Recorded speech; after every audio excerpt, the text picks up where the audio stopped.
Hello and welcome to this training on theory of change. Theory of change is a systematic approach which is used to plan, implement and evaluate social change initiatives.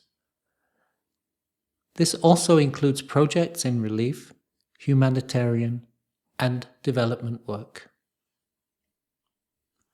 At its core, theory of change is a comprehensive explanation of how and why change happens. It provides a roadmap that outlines the sequence of necessary steps and conditions required to achieve desired outcomes. Some key concepts and principles of theory of change include causal pathways, assumptions and preconditions, and distinguishing between long-term and short-term outcomes. The theory of change maps out the causal pathways, the cause and effect pathways between project activities, outputs, outcomes, and impact. It helps stakeholders to understand the logical connections between the intervention itself and the desired changes. A theory of change explicitly identifies the assumptions and the preconditions that underlie the intervention. This means uncovering the contextual factors, the resources, and the conditions necessary for this theory of change to unfold as planned. And theory of change distinguishes between short-term and long-term outcomes. It recognizes that achieving a broader social change often requires a series of intermediate steps. There are several reasons why theory of change has such an important role in project planning within relief, humanitarian, and development contexts. Firstly, it gives us clarity of purpose. Theory of change helps stakeholders to clarify the purpose and the intended impact of their projects. When we can articulate this underlying theory of change, organizations can align their efforts with desired outcomes, and this avoids ineffective or counterproductive strategies. The theory of change gives us a strategic planning framework. It helps us to design interventions that are based on evidence, relevant to their context, and that respond to the needs of beneficiaries. And theory of change supports accountability. It establishes clear benchmarks for monitoring and evaluating project progress. It also promotes a culture of learning and adaptation. It encourages stakeholders to reflect on their assumptions, to test their hypotheses, and to refine strategies based on evidence. The theory of change framework typically consists of several key components. When we understand these key components and principles, it can help us to effectively utilize this approach to improve our planning, implementation, and evaluation.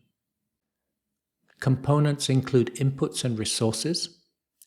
The resources, inputs, and capacities required to implement this intervention effectively. These can include funding, staff expertise, partnerships, and infrastructure. Then we have the activities. These are the specific actions or interventions undertaken by the project.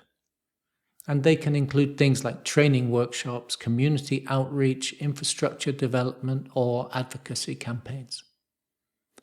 At the output level, we have tangible products or services that are produced directly by the project activities. This can include things like training materials or infrastructure improvements. Outcomes are the changes or the benefits experienced by project participants or stakeholders as a result of project activities. So the outcomes can be short-term, they may be immediate changes, and they can also be longer-term, sustained impacts. And at the impact level, we have broader systemic changes or social transformations occurring as a result of the project outcomes. So the impact represents the ultimate goal of the intervention, why it's happening. And it can include things like improved livelihoods, reduced poverty, or enhanced social justice. Let's look at some examples. In the first case study, we have an NGO that implements a water and sanitation project in a refugee camp. The purpose is to improve hygiene and reduce the spread of waterborne diseases. So the theory of change components are as follows. We have our inputs and resources. Here we have funding, trained staff, water purification equipment, sanitation facilities. Activities include installing water pumps, constructing latrines, and conducting hygiene education sessions. The direct results of these activities give us our outputs. There is access to clean water sources. There is improved sanitation facilities and distribution of hygiene kits. At the outcome level, we're going to see reduced incidence of waterborne diseases, improved community health, and increased awareness of hygiene practices. And shifting our focus to the impact, we see enhanced well-being and dignity for refugee populations, decreasing mortality rates, and improved overall camp conditions. This theory of change framework helps the NGO to identify underlying assumptions and causal pathways that link their interventions to desired outcomes. When they map out the theory of change, they can strategically plan and implement activities that address the specific needs and challenges of the refugee population. Moving to a second case study, here we have a humanitarian organization which has launched a health education program in response to a natural disaster to prevent the outbreak of infectious diseases. Our inputs and resources are medical supplies, trained healthcare workers, and educational materials.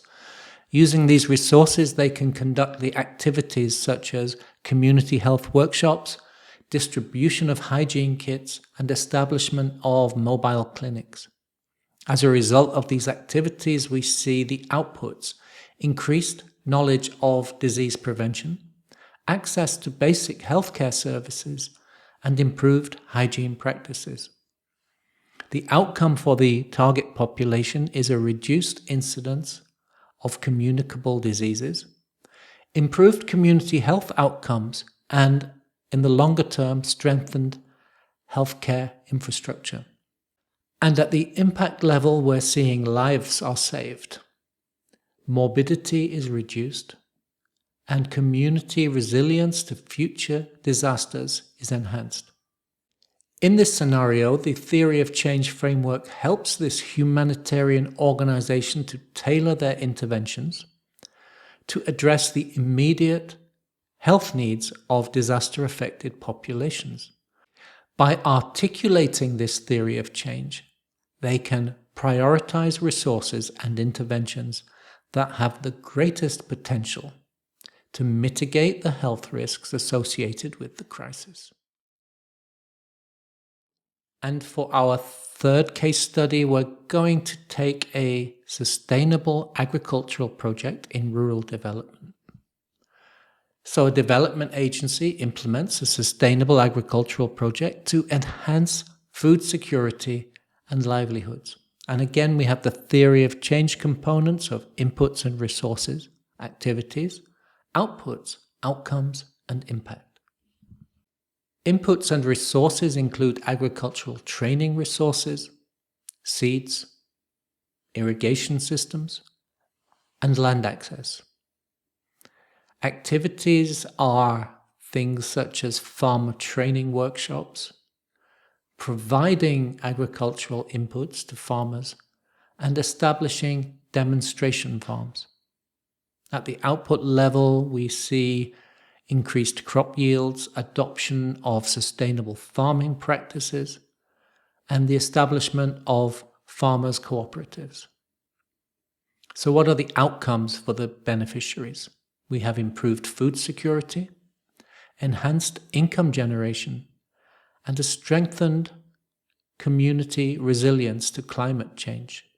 And at the impact level, we see reduced poverty levels and sustainable natural resource management.